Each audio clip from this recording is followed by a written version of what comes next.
Kaya pala ganito ang naging resulta ng kapalaran ko. Kasi alam ng Diyos na kaya ko. Sa edad kong to, napagod na akong magmadali. Kaya lahat ng ginagawa ko ngayon, ini-enjoy ko na lang. Siguro sa dami na rin ng aking pinagdaanan, napagtanto ko na ang buhay ay mas malawak at mas mahiwaga pa sa mga problemang dumarating sa buhay natin. Tumatanda na tayo, baka sa kakahabol natin sa masagana at maayos na buhay, ay hindi na natin nai-enjoy ang buhay. Baka nabubuhay na lang tayo dahil nape-pressure tayo sa sasabihin ng ibang tao. Marami na rin akong mga naging maling desisyon sa buhay, pero lahat yun nagsilbing aral sa akin at natuto ako sa mga pagkakamali ko. May mga taong sobra nating mamahalin at bibigyan ng halaga, pero ibabalik lang sa atin ay kabiguan at matinding trauma. Kaya wag nating lilingunin ng mga taong tulad nila dahil mas payapa kapag hindi ka na interesadong malaman pa kung ano pang balita sa kanila.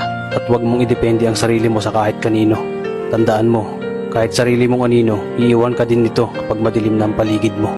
Kailangan natin matutunan na huwag ikumpara ang sarili natin sa iba dahil hindi natin laban ang laban nila. Karera mo to, di nila karera. Dahil ang buhay ay hindi naman nasusukat sa kung sino ang mayaman, kundi kung sino ang payapa. Kaya galingan mo lang palagi tol dahil napakaraming tao mapanghusga, dihilahin ka pababa. At lagi mo tong tatandaan na makakatanggap ka lang ng papuri mula sa kanila kapag patay ka na.